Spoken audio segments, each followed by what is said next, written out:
ಎದ್ದೋಳು. ಮೇಲ್ ನೋಡು, ಕೆಳಗಡೆ ನೋಡು, ಎಡಗಡೆ ನೋಡು, ಬಲಗಡೆ ನೋಡು. ವಾ ವಾ.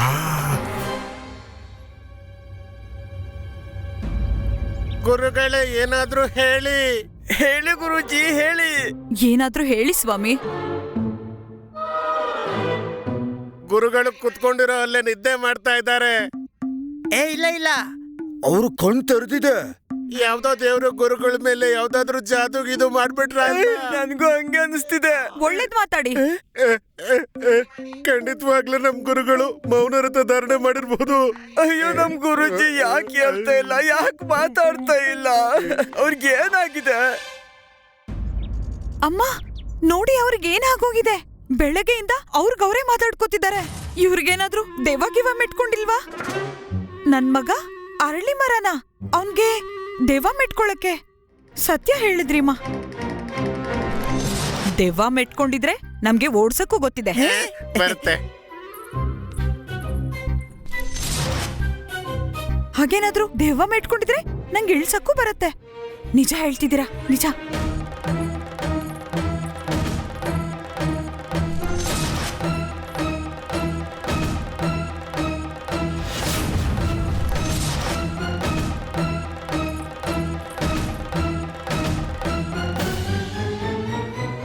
ಏನ್ ಮಾಡ್ತಿದ್ಯಾ ನೀನು? ಏನ್ ಮಾಡ್ತಾ ಇದೀಯ ಅಮ್ಮ? ನೀವ್ ಎಲ್ ಕಳ್ದೋಗ್ತೀರಾ ಈ ತರ? ನಾನು ಏನೋ ಯೋಚನೆ ಮಾಡ್ತಾ ಇದ್ದೆ. ಯೋಚನೆ ಮಾಡ್ತಿದ್ರಾ ಅಥವಾ ನಿಮ್ ಪ್ರೀತಿ ತಂಗಿನ ನೆನೆಸ್ಕೋತಿದ್ರಾ? ಅವನನ್ನ ನೆನಪಿಸ್ಬೇಡ. ಬಹಳ ಕಷ್ಟ ಆಗತ್ತೆ, ದುಃಖ ಆಗತ್ತೆ, ಹಿಂಸೆ ಆಗತ್ತೆ, ಸಂಕಟ ಆಗತ್ತೆ. ನೀವೇನಾದ್ರೂ ಆ ಗೋವಿಂದನ್ನ ನೆನ್ಸ್ಕೋತಿದ್ರ ಹೇಗೆ? ಅಯ್ಯೋ ಇಲ್ಲ ಇಲ್ಲ, ನಾನ್ ಯಾಕೆ ಅವನ್ನ ಇವಾಗ ನೆನೆಸ್ಕೊಳ್ಳಿ? ಅವನು ಹೋದ್ಮೇಲೆ ಇವಾಗ ನೆಮ್ಮದಿಯಾಗಿದೆ, ಆನಂದ ಆಗ್ತಿದೆ, ಮನ್ಸಿಗೆ ಶಾಂತಿ ಸಿಗ್ತಾ ಇದೆ. ನಾನ್ ತುಂಬಾ ಪ್ರಸನ್ನನಾಗಿದ್ದೀನಿ. ಹಾಗಾದ್ರೆ ನೀವ್ ಅವನ್ನ ನೆನ್ಸ್ಕೋತಾ ಇಲ್ಲ. ಶಾರದಾ, ಕೆಟ್ಟ ಸಮಯದಿಂದ ನಾವ್ ಯಾವತ್ತಾರು ಖುಷಿ ಪಡ್ತೀವ? ಗೋವಿಂದನು, ನಂದು ಖಡ್ಗ ಮತ್ತೆ ವಸ್ತ್ರ ಎಲ್ಲಿದೆ? ಗೋವಿಂದ ಎಲ್ಲಿದ್ದಾನೆ?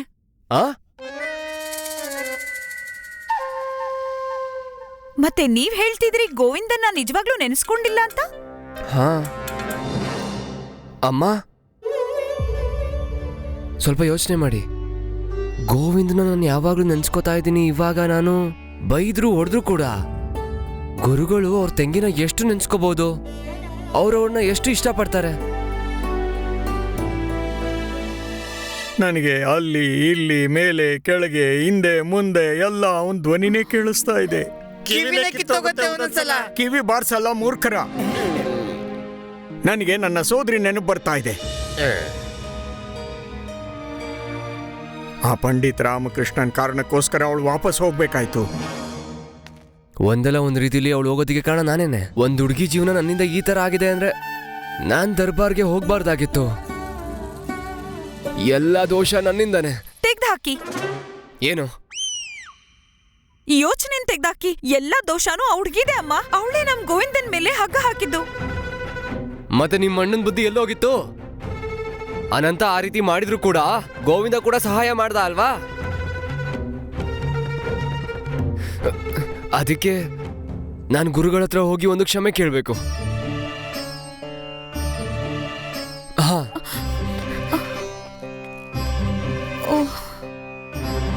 ನೋಡಿ, ಇವ್ರ ಕಾಲ್ ಮೇಲೆ ಕೊಡ್ಲಿ ಬೀಳಲಿಲ್ಲ ಅಂತ ಇವ್ರಿಗೆ ಹೋಗಿ ಕೊಡ್ಲಿ ಮೇಲೆ ಕಾಲಿಡ್ತಿದ್ದಾರೆ.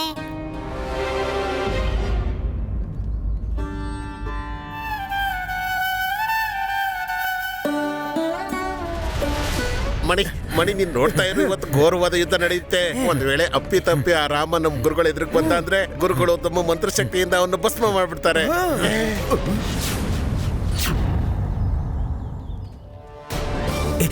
ಈಗ ನೋಡು, ಕತೆ ಮುಗಿಯತ್ತಿವಾಗ. ಇಲ್ಲೇ ಈಗ ಕೊಡಗು ಬರುತ್ತೆ.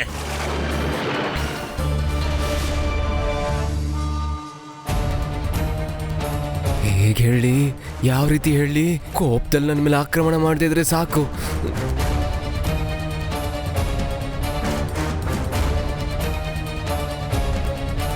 ಗುರುಗಳೇ, ಮಾತಾಡ್ಬೇಡ.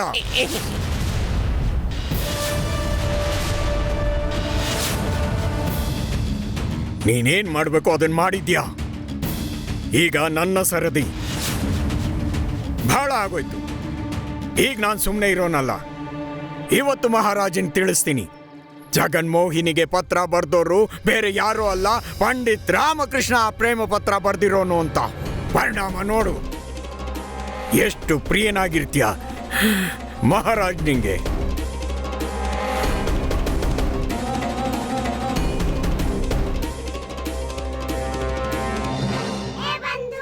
ರಾಮ, ಈಗೇನ್ ಮಾಡ್ತೀಯಾ? ನೀನ್ ಹೋಗಿದ್ದು ಬೇರೆ ಕೆಲ್ಸಕ್ಕೆ. ಒಂದು ಪತ್ರದಿಂದಾಗಿ ನೀನು ಶಿಕ್ಷೆಗೆ ಒಳಗಾಗ್ತೀಯಾ. ನನ್ ಮಾತ್ ಕೇಳು, ಬೇರೆ ಎಲ್ಲಾದ್ರೂ ಓಡ್ ಹೋಗು. ಕಳೆದ್ಸಲ ತರ ಹಿಮಾಲಯ ಅಂತ ಯೋಚಿಸ್ಬೇಡ. ಥಂಡಿ ಜಾಸ್ತಿ ಆಗಿದೆ ಅಲ್ವಾ?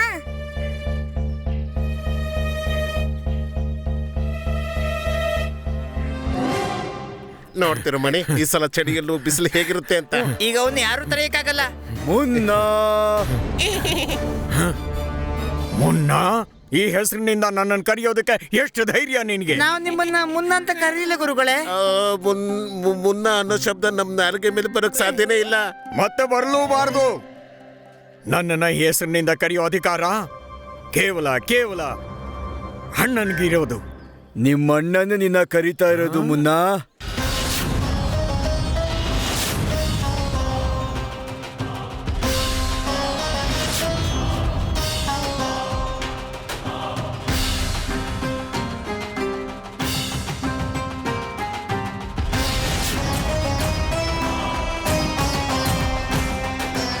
ಅಣ್ಣ,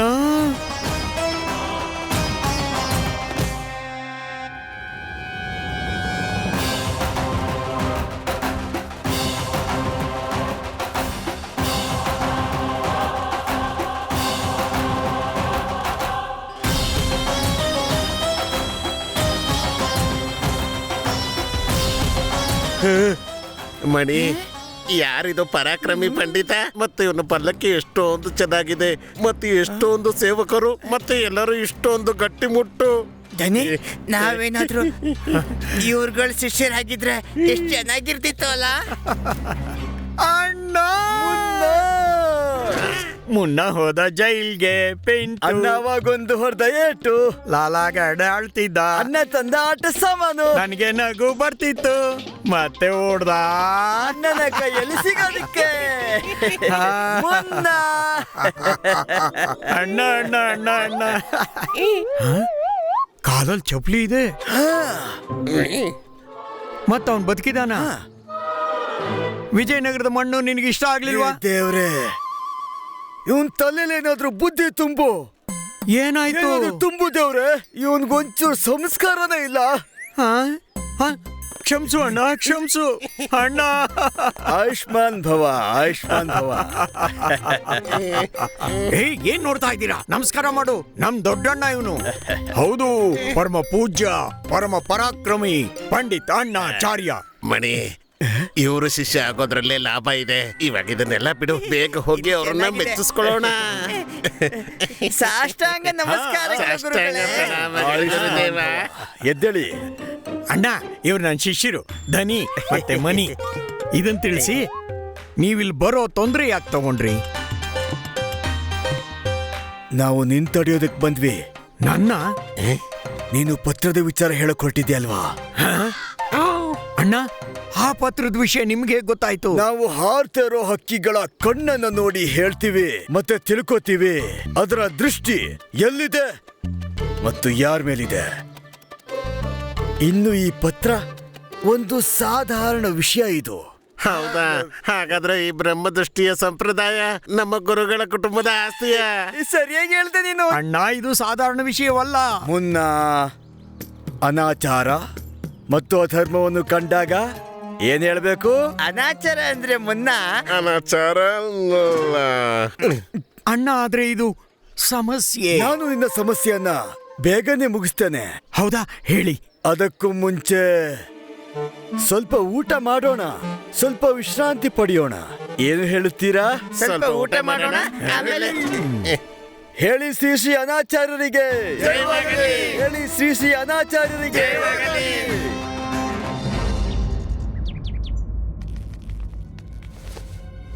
ನೀವ್ ಈಗ ತಾನೇ ಬಂದಿದ್ದೀರಾ, ಸ್ವಲ್ಪ ವಿಶ್ರಾಂತಿ ತಗೊಳ್ಳಿ. ಒಬ್ಬ ವ್ಯಕ್ತಿ ಸಾವಿಗೆ ಹತ್ರ ಆದಾಗ ಅವನ್ ಮನ್ಸಲ್ಲಿ ಹೇಗೆ ವಿಶ್ರಾಮ ತಗೊಳಗೆ ಮನ್ಸು ಬರುತ್ತೆ? ಇದೇನ್ ಹೇಳ್ತಿದ್ದೀರಾ? ಮತ್ತೆ ಇದೆಲ್ಲ ಯಾಕೆ ಕಟ್ತಿದ್ದೀರಾ? ನಿಮ್ಗೇನಾದ್ರೂ ಬಹಿಷ್ಕಾರ ಹಾಕ್ಬಿಟ್ಟಿದಾರಾ ಏನೋ? ಮತ್ತೆ ನಿಲ್ದಾಳ ಮಾಡ್ಬೇಕಾ? ಹೌದು, ಇಷ್ಟು ಆಶ್ಚರ್ಯ ಆಗೋ ಅವಶ್ಯಕತೆ ಇಲ್ಲ. ಇಲ್ಲಿ ಭಯ ಪಡ್ತಾ ಇದ್ದೆ, ಯಾವಾಗ್ಲೂ ಭಯ ಪಡ್ತಾ ಇದ್ದೀನಿ. ಅದು ನಿಮ್ ಕಾರಣದಿಂದ ತಾನೇ ಆ ಗುರುಗಳ ಮುಂದೆ ಆ ಪತ್ರಿಕೆ ಹರಿದೋಗಿದ್ದು ಅವತ್ತು. ಇವಾಗ ಕೇಳಿಸ್ಕೊಳ್ಳಿ, ತಲೆ ಸಿಡಿತಾ ಇದೆ, ತಲೆ ತಿನ್ಬೇಡಿ. ಒಂದ್ ಮಾತು ಹೇಳಿದ್ರು ಕೇಳೋದಿಲ್ಲ, ಒಂದ್ ಮಾತು ಹೇಳಿದ್ರೆ ಸಾಕು ಕೋತಿಗಳು ಕೂಡ ಕೇಳ್ತವೆ. ಆದ್ರೆ ನಿಮ್ ಮನ್ಸಲ್ಲಿ ಯಾವ ಮಾತು ನಿಲ್ಲೋದಿಲ್ಲ. ಸಾಕು ಅಷ್ಟೆಲ್ಲ ಅನ್ಬೇಡಿ, ನನ್ಗೆ ಅಳು ಬರುತ್ತೆ. ನೀನ್ ಹತ್ರ ಅಳ್ದೇ ಇದ್ರು ನಾನಿವಾಗ ಇಲ್ಲಿಂದ ಆಚೆ ಹೋಗ್ಲೇಬೇಕು. ಗುರುಗಳು ಇವಾಗ ಅಲ್ಲಿಗೆ ಹೋಗಿದ್ದಾರೆ ಮಹಾರಾಜ್ಗೆ ತಿಳಿಸೋದಿಕ್ಕೆ. ಮತ್ತೆ ಅದಾದ್ಮೇಲೆ ಮಹಾರಾಜರು ನನ್ನ ಆಚೆ ಕಳಿಸ್ತಾರೆ. ಇವಾಗ ನಾನು ಇಲ್ಲಿಂದ ಆಚೆ ಹೋಗ್ಬಿಡ್ತೀನಿ. ಹಾ ಸರಿ ಅಣ್ಣ, ನಾನು ಯೋಚಿಸ್ತಿದ್ದೆ ನಿಮ್ಗೆ ಊಟಕ್ಕೋಸ್ಕರ ಕಿಚಡಿ ಮಾಡಿಸೋಣ ಅಂತ. ನಿಮ್ಗೆ ಇಷ್ಟ ಆಗತ್ತಾ? ಇಲ್ಲ ಫಲಹಾರ ಸೇವಿಸ್ತೀರಾ? ಮುನ್ನ, ನಾವಿಷ್ಟು ವರ್ಷದಿಂದ ಆಶ್ರಮದಲ್ಲಿದ್ದೇವೆ. ಖಾಲಿ ರೊಟ್ಟಿ ಮೆಣಸಿನಕಾಯಿ ತಿನ್ನೋ ಮನುಷ್ಯರು. ಬಹಳ ಪುಣ್ಯಾತ್ಮರು. ಅದ್ಭುತ. ವರುಣ್ಮಾಲಾ, ಅಣ್ಣನ್ಗೆ ರೊಟ್ಟಿ ಮೆಣಸಿನ್ಕಾಯಿ ತಗೊಂಬ. ಇಲ್ಲ, ಇವತ್ತು ಊಟ ಬದಲಾಯಿಸ್ಬೇಕು ಅಂತ ಇದ್ದೀನಿ. ಹೆಚ್ಚಿನ ಮಾಡೋದಕ್ಕೆ ಹೇಳೋದಿಲ್ಲ, ಆದ್ರೆ ಇಷ್ಟು ಮಾಡಿ ಸಾಕು. ಚಪ್ಪನ್ ಭೋಗ್ ಮಾಡ್ಬಿಡಿ. 26 ಭಕ್ಷ್ಯ. ಚಪ್ಪನ್ ಭೋಗ್. ಚಪ್ಪನ್ ಭೋಗ್ ಊಟ ಆದ್ಮೇಲೆ ನಾವು ನಿಮ್ಮ ಎಲ್ಲಾ ಸಮಸ್ಯೆಗಳನ್ನ ಪರಿಹರಿಸೋ ಉಪಾಯ ಹೇಳ್ತೀವಿ. ಹೌದಾ? ವರುಣ್ಮಾಲಾ, ಹೇಳಿ. ಅಣ್ಣನ್ಗೋಸ್ಕರ ವಿವಿಧ ಭಕ್ಷ್ಯ ತಗೊಂಬ. ಆಗ್ಲಿ ಸ್ವಾಮಿ, ನಾನೀಗ್ಲೇ ತರ್ತೀನಿ. ಗುರುಗಳೇ, ಈಗ ತಗೊಳ್ಳಿ ಅಣ್ಣ ವಿವಿಧ ಭಕ್ಷ್ಯ. ಈಗ ಹೇಳಿ ಅಣ್ಣ.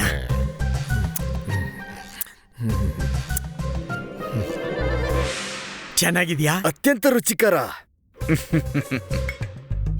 ಈಗ ಹೇಳಿ ಅಣ್ಣ, ಹೇಗ್ ಸಮಸ್ಯೆ ಪರಿಹಾರ ಮಾಡ್ತೀರಾ? ಏನ್ ಪರಿಹಾರ ಇದೆ? ರಸಗುಲ್ಲ. ರಸಗುಲ್ಲ? ರಸಗುಲ್ಲ ತಿಂದಾದ್ಮೇಲೆ. ಓ, ರಸಗುಲ್ಲ ತಗೊಳ್ಳಿ ಅಣ್ಣ, ಸೇವನೆ ಮಾಡಿ.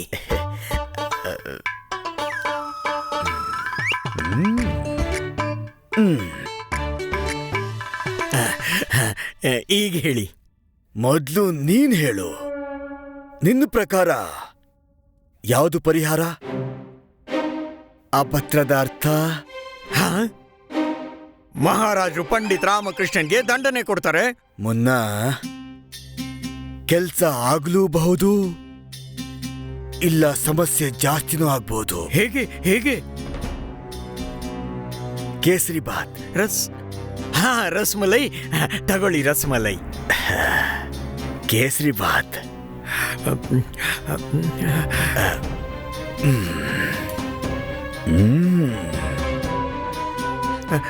ಅಣ್ಣ, ನೀವು ತಿಳಿಸಿ ಈಗ. ಈ ಮಾತಿನಿಂದ ಒಳ್ಳೇದು ಆಗುತ್ತೆ, ಕೆಟ್ಟದು ಆಗುತ್ತೆ. ಮೊದಲ ಪತ್ರ ರಾಮ ಬರ್ದಿದ್ದ, ಮತ್ತೆ ಎರಡನೇ ಪತ್ರ ಯಾರು ಬರೆದ್ರು? ನೀನೇ ಅಲ್ವಾ ಮುನ್ನ?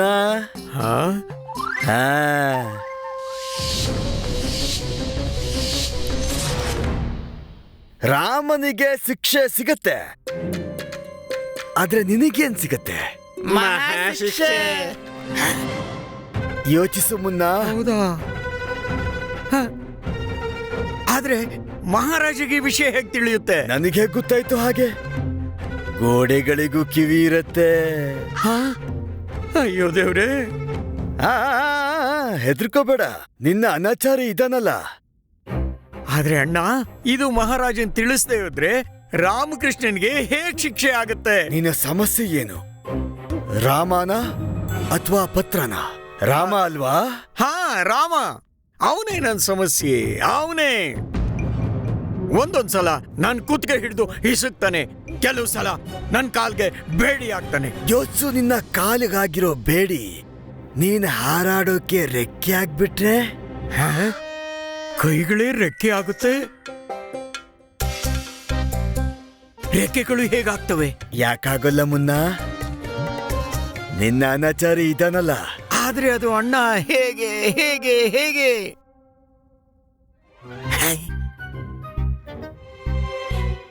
ಇದೇನಿದು?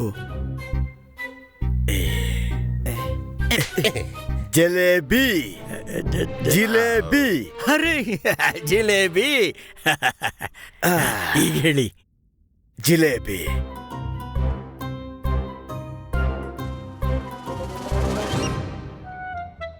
ಈಗ್ಲಾದ್ರೂ ಹೇಳಿ ಅಣ್ಣ. ಇಷ್ಟು ತಿಂದು ಕುಡ್ದು ಆಯ್ತು, ಸ್ವಲ್ಪ ಮಲ್ಗೋಣ. ಆಮೇಲೆ ಹೇಳ್ತೀನಿ ನಮ್ಮ ಬ್ರಹ್ಮಾಸ್ತ್ರ ಏನು ಅಂತ. ಆಗ್ಲಿ, ವಿಶ್ರಮಿಸ್ಕೊಳ್ಳಿ. ಅಣ್ಣ ಈಗ್ಲಾದ್ರೂ ಹೇಳಿ. ಕಾಲೊತ್ತಿದ ನಂತರ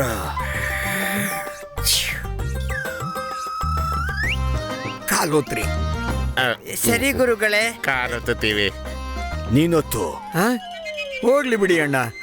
ನನಗೆ ಈಗ ಗೊತ್ತಾಗ್ತಾ ಇದೆ, ನಿಮ್ಮ ಹತ್ರ ಯಾವ ಬ್ರಹ್ಮಾಸ್ತ್ರನೂ ಇಲ್ಲ, ಈ ಸಮಸ್ಯೆಗೆ ಪರಿಹಾರನೂ ಇಲ್ಲ. ಯಾವ ಚಿಕ್ಕ ಮಕ್ಳು ತರ ಕಾಲೊತ್ತು ಕಾಲೊತ್ತು ಅಂತ ಹೇಳ್ತೀರಾ. ಅಂದ್ರೆ ನೀನ್ ಕಾಲೊತ್ತೋದಿಲ್ಲ. ನಾನು ಹೊತ್ತಲ್ಲ. ನನ್ನ ಸಮಸ್ಯೆಗೆ ಪರಿಹಾರ ಹೇಳಿ. ನನಗೆ ಇದನ್ನು ತಿಳಿಸಿ, ಪಂಡಿತ್ ರಾಮಕೃಷ್ಣ ನನ್ನ ಕೈನಲ್ಲಿ ಹೇಗೆ ರೆಕ್ಕೆ ಆಗ್ತಾನೆ ಅಂತ. ಸರಿ, ನಾನು ರಾಮ ಕೈಯಲ್ಲೇ ಒತ್ತಿಸ್ಕೊತೀನಿ. ರಾಮನ್ ಕೈಲಿ ಕಾಲೊತ್ತಿಸ್ಕೋತಾರೆ. ರಾಮನ್ ಕೈಲಿ ಹೇಗೆ ಕಾಲೊತ್ತಿಸ್ಕೋತಾರೆ? ನಂದು ಮಾತ್ರ ಅಲ್ಲ, ನಿಮ್ದು ಕೂಡ. ನನ್ನ ಕಾಲೂನು? ಇದು ಹೇಗೆ ಸಾಧ್ಯ ಆಗತ್ತೆ? ವಿಶ್ವಾಸ ಇಡು ಮುನ್ನ, ನಿನ್ನ ಅನಾಚಾರಿ ಇದಾನಲ್ಲ. ಅಣ್ಣಾಚಾರಿ ಏನೋ ಇದ್ದೀರಾ, ಆದ್ರೆ ಇದು ಹೇಗೆ ಸಾಧ್ಯ? ರಾಮ ರಾಮ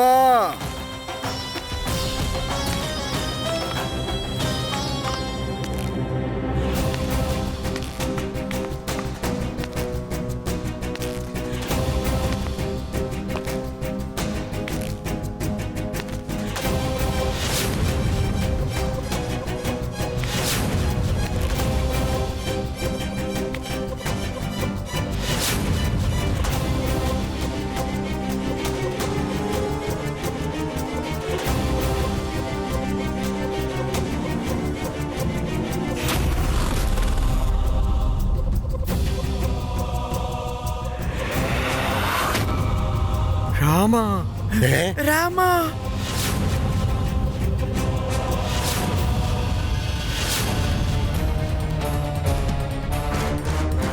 ಇಲ್ಲೇನ್ ಮಾಡ್ತಾ ಇದ್ದಾನೆ? ಇದು ಹೆಂಗಾಗೋಕ್ ಸಾಧ್ಯ?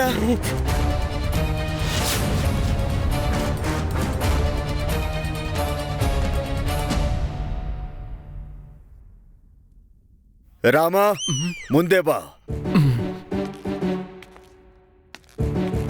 ಕಾಲೊತ್ತು.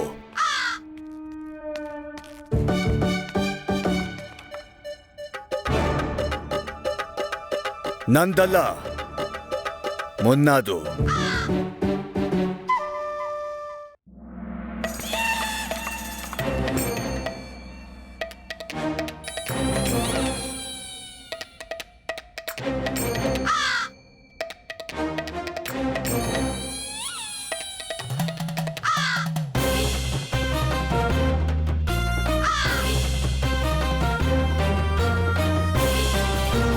ಮುನ್ನಾಗೆ ಬಾಯಾರಿಕೆ ಕೂಡ ಆಗಿರ್ಬೋದು.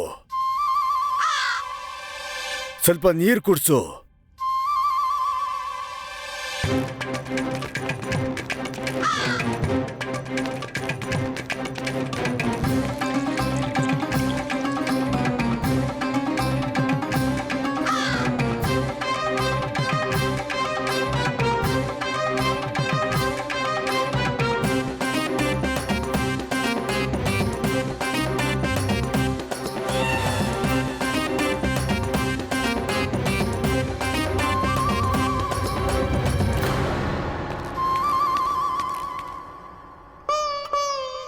ನಂಬಿಕೆ ಬರ್ತಾ ಇಲ್ಲ ಅಲ್ಲ? ಇವನಿಗೆ ಆಜ್ಞೆ ಮಾಡು. ಇವನು ನಿನ್ನ ಕೈ ಬಂದಿ ಆಗಿರ್ಬೇಕಲ್ವಾ? ರಾಮ ಎದ್ದೇಳು. ಇಲ್ಲ, ಕೂತ್ಕೋ. ಎದ್ದೋಳು. ಮೇಲ್ ನೋಡು, ಕೆಳಗಡೆ ನೋಡು, ಬಲಗಡೆ ನೋಡು, ಎಡಗಡೆ ನೋಡು. ವಾ ವಾ. ಈಗ ಕಾಲ್ ಮೇಲಕ್ಕೆತ್ತು, ಕಾಲ್ ಕೆಳಗಡೆ ಇಡು. ರುಕ್ಮಿಣಿ, ನಾವೇ ಇವತ್ತಿನವರೆಗೂ ಗುರುಗಳ ಮಾತನ್ನ ಇಷ್ಟೊಂದು ಕೇಳಿಲ್ಲ. ರಾಮ ಕೇಳ್ತಾ ಇದ್ದಾನೆ. ಹೀಗೇಳು ಮುನ್ನ ಬಂತಲ್ಲ ನಿನಗೆ ರೆಕ್ಕೆ.